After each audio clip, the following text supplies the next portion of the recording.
Checkity, checkity, checkity, checkity. 1, 2, 1, 2. Check 1, check 2.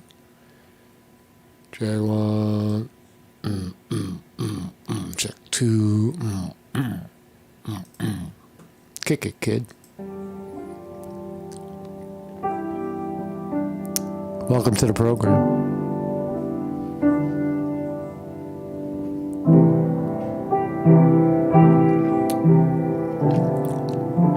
This kid has it.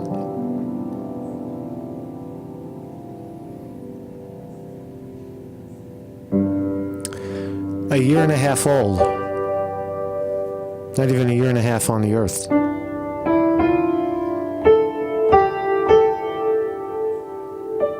He hears it.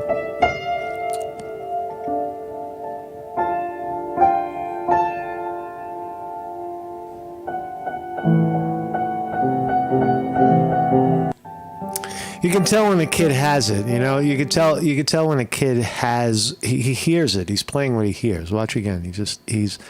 Yeah. Who knows if he'll continue to play, but he definitely has it. No doubt about it.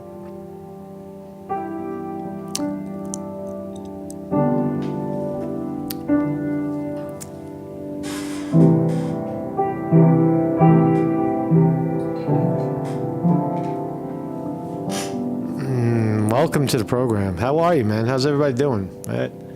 I was surfing a little talent this morning, right? Some Russian kid, right? Some Russian dude. So yeah, we're gonna talk about the great Bernie Sanders. You remember Bernie Sanders? The Bernie Bros. People hated him. They loved him. People like me said, labeled him the greatest president that never was. Well, he's notorious, Bernie is, for giving speeches on the Senate floor that are very powerful and very informative and insightful. And whenever he does it, the only one there is the camera. Right? He usually gives these speeches and there's nobody in the room to hear it, ironically. So there's another one floating around where Bernie Sanders is on the Senate floor. And he unequivocally, without a shadow of a doubt, condemns the obliteration of the people of Gaza and the West Bank, the genocide of Palestinian people in Israel. Says that we shouldn't be funding it. He's all for humanitarian aid to stop the starvation that occurs when people get blown up out of their houses, or there's nowhere to run, there's nowhere to go. And he's not alone. The entire international community now is condemning Israel for the incredibly aggressive onslaught there. But here we are at home, and $50 billion of our money goes to making this happen. Right? We're making it happen. Also in Ukraine, Bernie touches on the fact that there's like 150,000 people dead in Ukraine. A lot of them soldiers, a lot of them, quote, military. A lot of death. Would any of this death have happened without Joe Biden's leadership? You can make the argument that it would have happened anyway, but it looks like it would not have happened. His leadership in Ukraine was almost, single-handedly the reason why Ukraine flopped. Him going after Trump, saying that the president of Ukraine was siding with Trump, vilified Zelensky, took Ukraine out of the spotlight, he took Ukraine off the list of friendly places and people that we support. And having done that, again, Putin came in, Russia, and took it back, right, and annexed it back into the pocket of Russia. That would have never happened with Trump leadership. And I don't think that, I honestly don't think that Trump's leadership would have led to the genocide of the Palestinian people. We're seeing it in real time. We're seeing potentially 1 million Palestinians killed, starved, displaced, pushed away. I don't think that would have happened under Trump's leadership. I don't think he would have allowed the killing to continue I don't think he would have allowed the money to continue to flow, to continue to kill people, continue to flow into Israel and Netanyahu's pocket. So, so I don't know what your thoughts are, but Bernie Sanders is definitely, again, the greatest president that never was, speaking on the floor. So we'll look at that. It's fascinating, if nothing else. Here he is, giving the peace sign. Bernie the hippie, hippie peace sign. Actually, it's not a peace sign. He was referring to two things, and I took that as a peace sign. So there he is. There's Bernie Sanders. That's my thumbnail today. My name is Marcus Conte. I have a website every morning at 9 a.m., Monday through Thursday. We are live right here on YouTube with these fine people right here. Vinny D. Martini. Champs. These are real people, by the way. David Brown, Fear Porn, Weevil Girl in the house, Zoot Suit Cooter, Chris Milk is here. Good morning, Chris. TJ, and everybody else who's lurking. And if I don't, Thomas Slater, who was here earlier. Thank you all for joining me. Thank you all for jumping into this conversation, this live conversation about our fascinating times. You can join me if I'm not here on YouTube. Sometimes, the censorship in our world is overwhelming, and words are punished, and you're kicked off of platforms. If that ever happens, just come over here, and you can watch it, and we'll get reshuffled somewhere else. It'll be on Rumble, Odyssey, BitChute, Facebook, Twitter, Getter, wherever. So let's start here. Loud fart sound erupts during John Kerry's speech at climate panel. And I don't know if this is, you gotta listen carefully. Is this John Kerry? John Kerry, former presidential candidate. I don't know what else he did in his life. But we remember John Kerry running against, who did he run against? He ran against Bush Jr. the second time, and lost. But here he is farting at a climate change conference. Let's see if it's him. He's in Dubai. In Dubai, it's okay to fart. It's gas and burping. It's all okay. But still, in America, you can't fart on stage. Let's listen. I find myself getting more and more militant because I do not understand how adults who are in positions of responsibility can be avoiding responsibility for taking away those things that are killing people on a daily basis. And the reality is that, do you hear it? Watch. Those things that are killing people on a daily basis. And the reality is those things that are killing people on a daily basis. And the reality is it a fart? Is that the climate crisis. This lady grabbed her nose. When you heard the fart, she grabbed her nose. Watch. And the reality is that the climate crisis and the health crisis are one and the same. Maybe she did it. I don't know, man. What's the verdict here? Let's do a survey. Survey says number one, it's Kerry farted. Kerry farted. Two, not a fart. All right. What do you think? Based on the video evidence, we have video evidence, but yeah, you can't prove it. You can't see the gas. You just hear it. I would say I'm going to go with two. He didn't do it. There's some that's bullshit right there. It's a bullshit story right there. Loud fart sound. Let's see what you guys think. Anyway, so very sad story. If you're familiar with this one, Mark David Chapman. He's the killer that shot John Lennon in front of his house, the Dakota, up there in the top of Central Park, Strawberry Fields. 43 years later, Lennon's final words revealed, and those words were simply, "I'm shot," as blood shot out of his mouth. But on Friday, there's a new documentary coming out. That's what I'm talking about. There's on Friday, this Friday, I guess it's... Friday, a couple of days from now, the anniversary of John Lennon's death 43 years ago, is coming up again. And it just shows the incredible violence, the incredible, this guy was a psychopath. You see in this article, they're talking about a voice in his head that said, do it, just do it, right? not really sure why I'm talking about this, but it just shows, the insanity of people. This is a tough time of the year, by the way. Now, look when Lennon got shot right before Christmas, right? And there's a lot of tension in the air right now. If you walk around, you see it, you feel it, you hear it, you sense it, that people are fucked up. And I think it has to do with expectation. I think people, we want to see our lives a certain way. And for some reason, the end of the year, I don't know, sums that up. I didn't get what I wanted, and I'm depressed. Right? Expectation, right? Living with expecting something, for all our effort. Right? When life is really short and there is no reward. The only reward is enjoy the moment, enjoy the day. Right? But anyway, so this is the time of year. I would call it. I guess I would call it seasonal depression.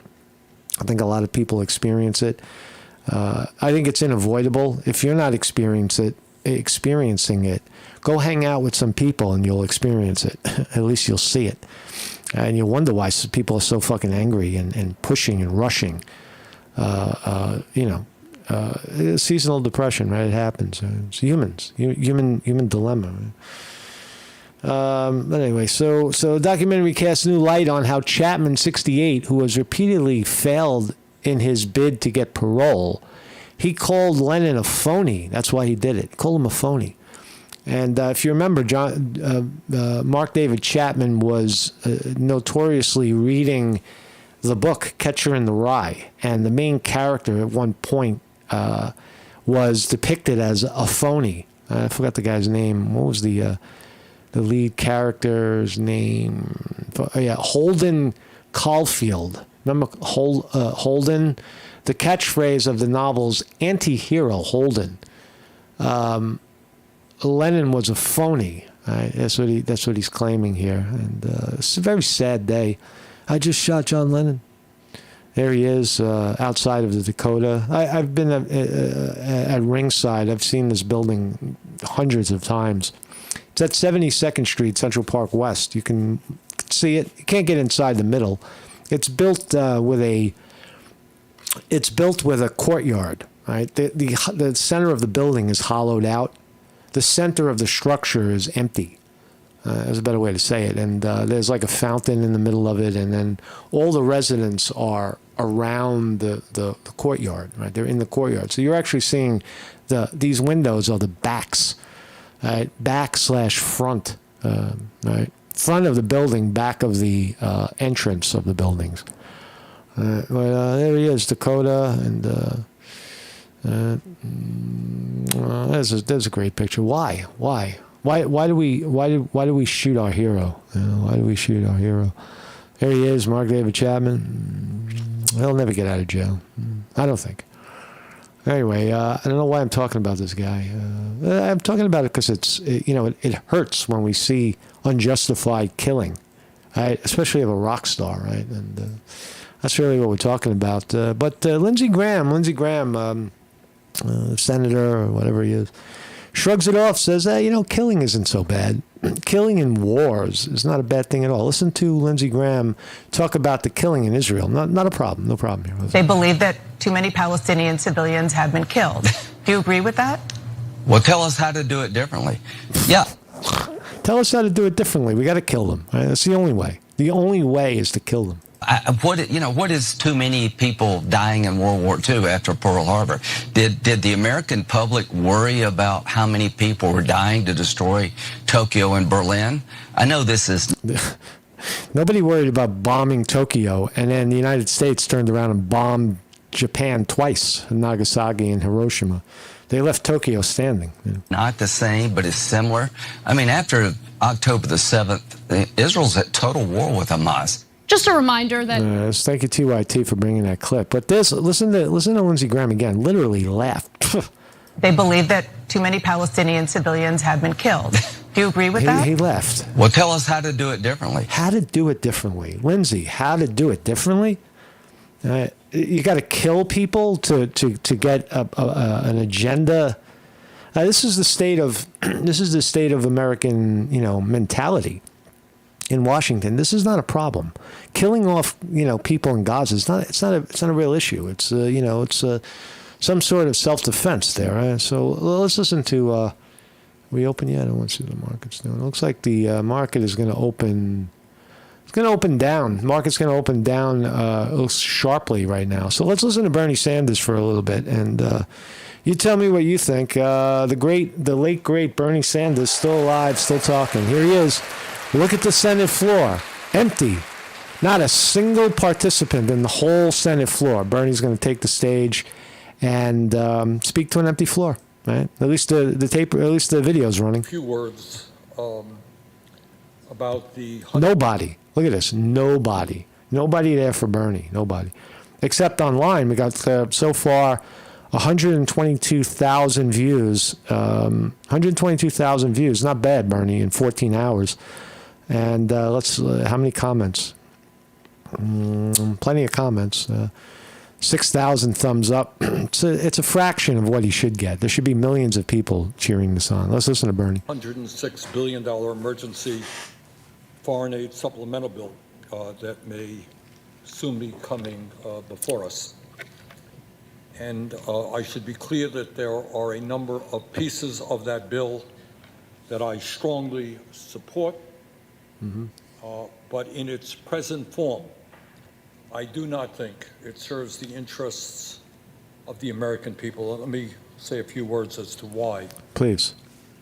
First, while He's talking about giving money, foreign aid. He's talking about $50 billion going in the direction of Israel. Strongly support Ukraine's valiant efforts to defend itself against Putin's invasion and Israel's need to defend itself against incoming rocket and missile attacks.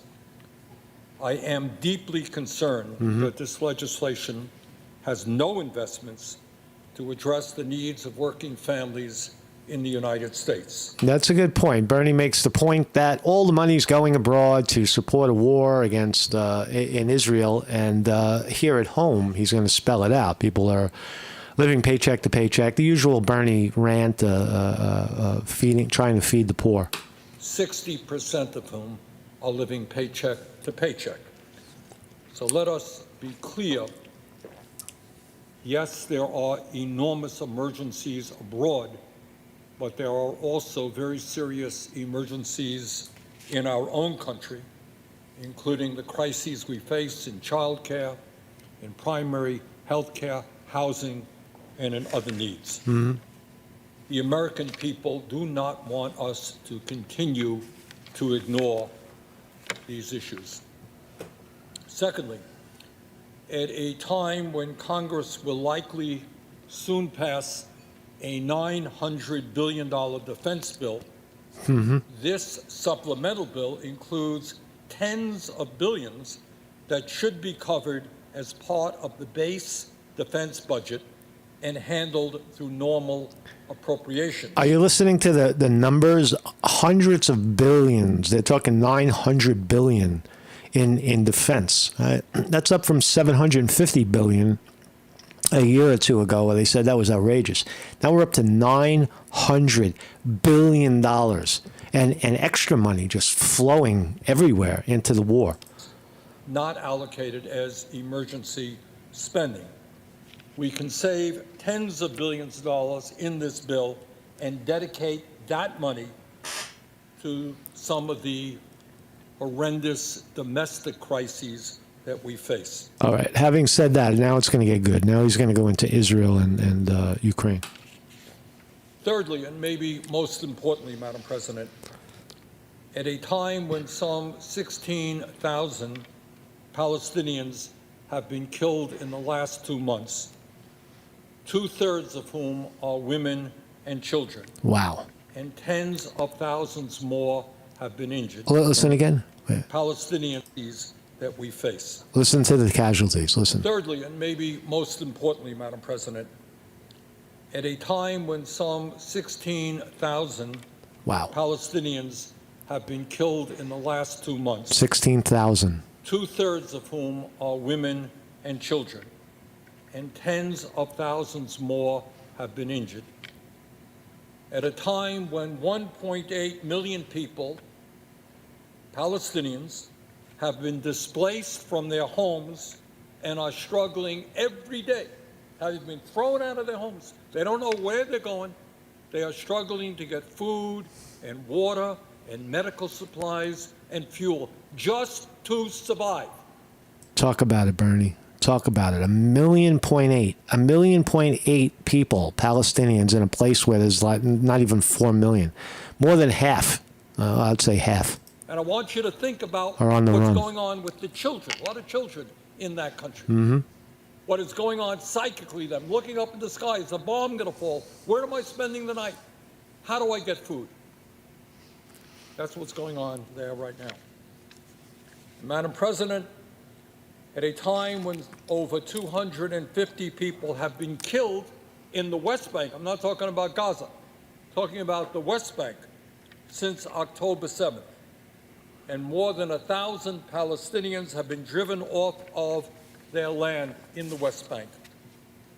No, in the midst of all of that, I do not believe we should be appropriating over $10 billion for the right-wing extremist Netanyahu government to continue its current military approach. We are supporting it. And we're giving money to Netanyahu to do this, right? Bernie calls it out, right? We should not be doing it. Thank you, Bernie Sanders. What the Netanyahu government is doing is immoral. It is in violation of international law, and the United States should not be complicit in those actions. Thank you, Bernie.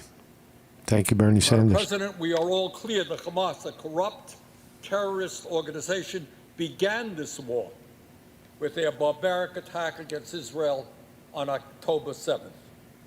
Given that reality, Israel has a right to defend itself, but it does not have, in my view, the right to wage all-out war against innocent men, women, and children, Palestinians, That's right. who had nothing to do with the Hamas attack. Bombing men, women, and children who have nothing to do with Hamas. Right? That's what we're doing. We're bombing the shit out of men, women, and children who have nothing to do with Hamas. Therefore, I believe it is appropriate for us to support defense systems that will protect Israeli citizens from incoming missile and rocket attacks. But I believe that it would be irresponsible for us to provide an additional $10.1 billion in unconditional military aid that will allow the Netanyahu government to continue its current offensive military approach. Thank you, Bernie. That approach has included indiscriminate bombing that has killed, as I mentioned before, 16,000 people, most of whom are civilians. And I want to make this point. All of us, many of us, I hope most of us, understand that what is going on in the Ukraine is horrendous. Putin, almost 2 years ago, Listen to the casualties. Listen to Bernie spit out the casualties in Ukraine. You don't think of 100,000, 150,000 people dead in Ukraine and Russia over this conflict. Watch, but Bernie has the numbers. He's going to give them to you. attacked Ukraine. The result is massive destruction. Hundreds of thousands of young Russian soldiers are dead. Some 30,000 Ukrainian soldiers are dead. It is a disaster. Unbelievable. But interestingly enough, according to the United Nations, about 10,000 civilians have been killed since Russia's unprovoked invasion in February 2022. 10,000 civilians killed in Ukraine in a terrible war in almost 2 years. 15,000 Palestinians killed in the Gaza area in 2 months. Israel's indiscriminate approach is, in my view, offensive to most Americans. Yep. It is in violation of U.S. and international law, Yep. and it undermines the prospects for lasting peace and security. This is how a Jew is supposed to talk about Israel, right? Common sense, right? Bernie the Jew. Right? Israel must dramatically change its approach to minimize civilian harm and lay out a wider political process that can secure lasting peace. And that must include a guarantee that displaced Palestinians will have the absolute right to return to their homes as Gaza rebuilds. It will include no long-term occupation or blockade of Gaza, an end to the killings of Palestinians in the West Bank, and a freeze on new settlements there, and perhaps most importantly, a commitment to broad peace talks to advance a new two-state solution in the wake of this war. Madam President, the Biden administration has appropriately, and I applaud them for this, been trying to get the Israelis to be more targeted in their approach. Yeah, more But targeted. there is little evidence that they have succeeded. They're just blowing everybody up. There is no. The target is civility. It's anybody in Gaza. There's a tunnel under your house. Blow it up. Just today, airstrikes, Israeli airstrikes, hit 2 UN schools housing displaced people. Today, 2 UN schools housing displaced. When Bernie says it, I believe it. When he's rattling off the numbers and he's looking at, he looks at good stuff, Bernie. He rarely gets the numbers wrong. So you listen to him. Palestinians. More than 900 Palestinians have been killed since Friday. Israeli evacuation orders are delivered with little notice to people with no electricity and limited communication services, most of whom have already been displaced, have already been traumatized, and already lack basic necessities.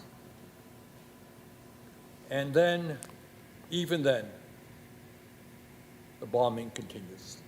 Yep. So, Madam President, as we proceed on this supplemental bill, which has some very, very important issues, count me in 100% for the humanitarian that we support, that we need, not only in Gaza, but all over this world.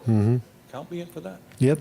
Count me in Count me too. in for serious discussions about how we improve water security. Count me in to help the people of Ukraine withstand Putin's terrible invasion. But do not count me in to give another $10 billion to a right-wing extremist government in Israel, Yes. by the way, whose prime minister now, I guess their trial for corruption is continuing. Don't count me in to support that $10 billion. And with that, I would yield the floor and note the absence of a quorum.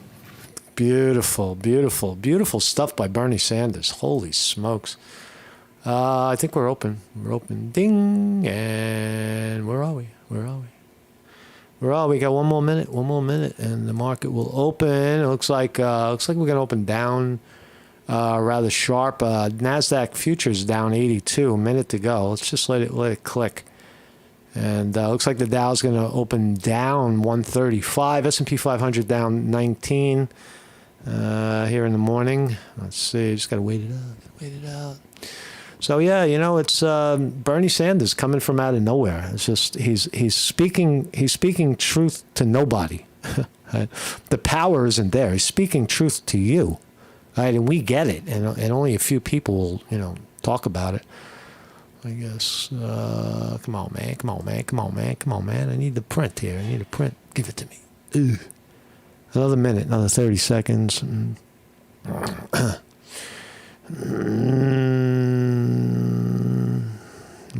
Dum. And I think we got it. I think we got a print. Ding. And we're open. NASDAQ is down 119. Dow Jones Industrial Average down 100. S&P 500 down 14. Red. It looks like a red open. Everything is red right now. Google down 31 cents. Nvidia down $1.35. Apple up Apple up $1.61. Amazon down $1.21. Meta down $1-ish. Microsoft down 3. Tesla down 30 cents. All red. All red. Military industrial complex stocks, the stocks that bring you the bombs and the killing and the planes that get all the money to send the bombs and the planes over there to Israel to kill the dirty Palestinians. Those stocks, Lockheed Martin, Raytheon, Boeing, there's others, but we look at these, all red right now. I guess they're not getting enough war. Pfizer, Johnson & Johnson, Moderna mixed. Moderna down $1.61. Johnson & Johnson, these are your medical industrial complex stocks, a.k.a. the holy vaccine stocks, mixed.